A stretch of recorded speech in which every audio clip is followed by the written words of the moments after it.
Oke, kita lanjut dari yang sebelumnya.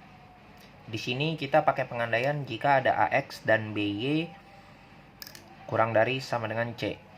Anggaplah di sini X dan di sini Y. Nah, untuk nilai B yang ada di Y itu kita tulisnya di X. Untuk A yang ada di X kita tulisnya di Y.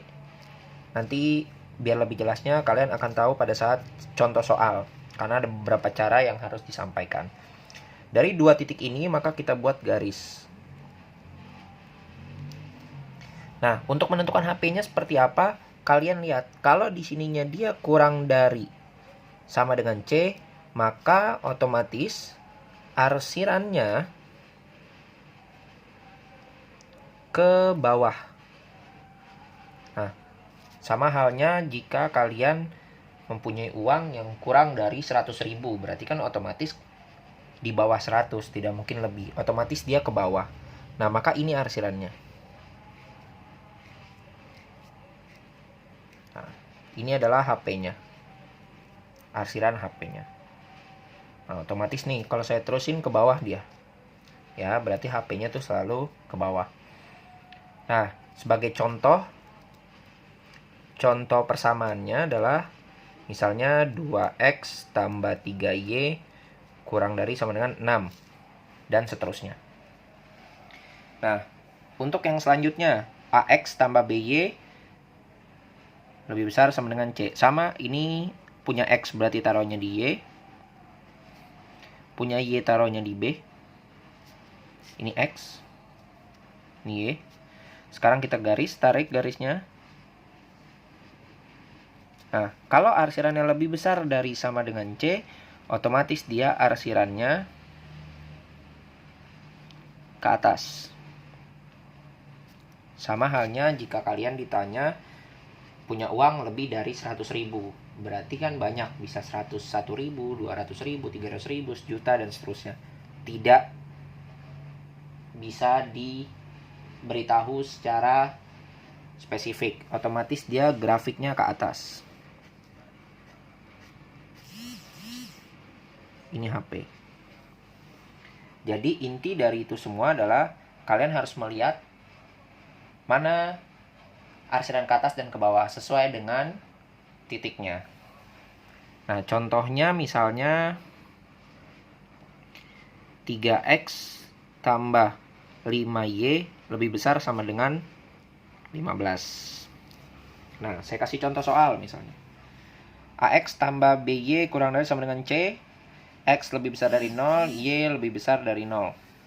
Kalau saya arsir, atau saya buat grafik, seperti biasa ini X, ini Y. Ini adalah B, ini adalah A.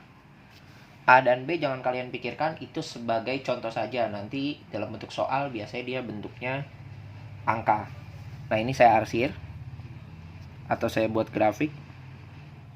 Nah, kalian lihat di sini adalah kurang dari. Kurang dari berarti arsirannya ke bawah. Berarti ini adalah HP-nya. Ke bawah. Nah, bagaimana kalau contoh soalnya seperti ini? Ada dua persamaan. Nah, dari dua persamaan ini kita buat grafik dulu. Seperti biasa. Di sini adalah AX tambah BY lebih besar dari C. DX tambah FY lebih besar dari G. X kurang dari 0, Y kurang dari 0. Dari 4 ini, cukup kamu lihat dua grafik ini. Jangan hiraukan yang ini. Hiraukan saja yang ini. Ini kenapa dihiraukan? Karena dia angkanya 0. Jika angkanya 1 atau 2 atau 3 baru diperhitungkan. Jadi yang kalian perhatikan jika di sininya 0, di sini tidak perlu dipikirkan, yang dipikirkan adalah ini. Nah, yang pertama adalah kita buat AX tambah BY. Berarti di sini B, di sini A. Saya buat grafiknya.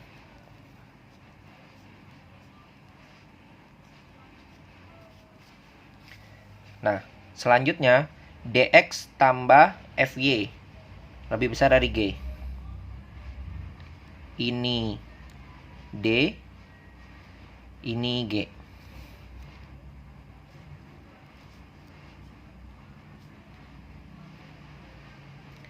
Nah, kalian lihat dia lebih besar dari, berarti ini posisinya ke atas.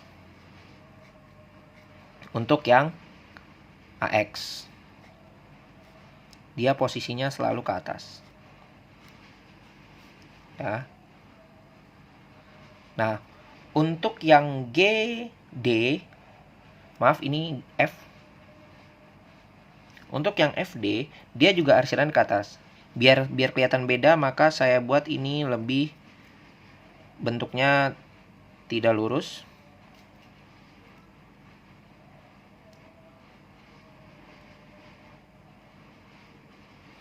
Perhatikan, dari dua ini, mana yang menjadikan HP?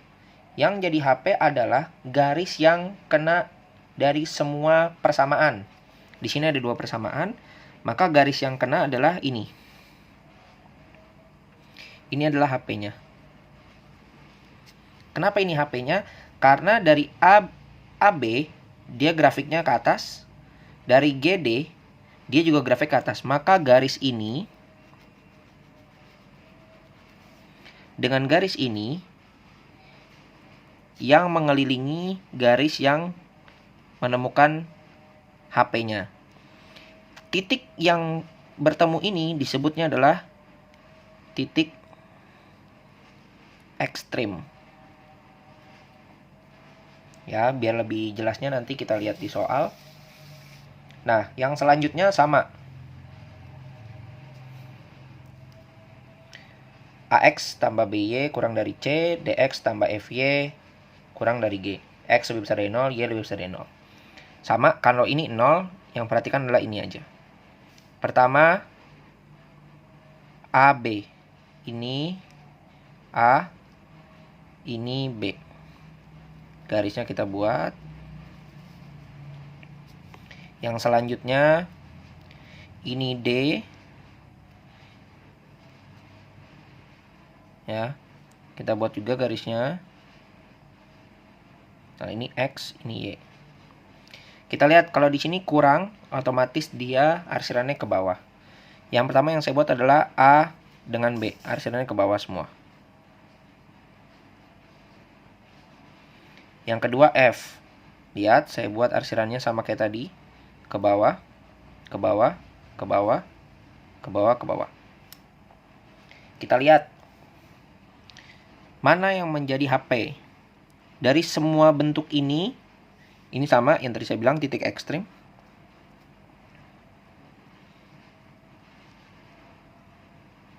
Titik ekstrim. Mana yang menjadi HP? Kamu lihat arsiran yang memang ada di kedua sisi. A sampai F ini tidak kena yang keritingnya. Yang F ini keritingnya, sedangkan yang di sini juga kena. Ini kena, ini kena, ini kena, ini yang kena. Nah, yang mana yang dijadikan HP? Yang dijadikan HP adalah yang dikelilingi oleh garis. Maka ini. Ini, ke sini, ke sini, ke sini. Inilah HP-nya. Nah, untuk apa HP di sini? Dari kedua yang materi ini, untuk apa HP-nya? HP-nya untuk menemukan nilai maksimum dan nilai minimum. Titik ekstrim untuk menentukan titik potong dengan cara mencarinya adalah metode eliminasi dan substitusi. Selebihnya nanti kita bahas contoh soal. Jika ada yang ingin bertanya, silakan lewat personal WhatsApp atau tidak lewat grup. Terima kasih.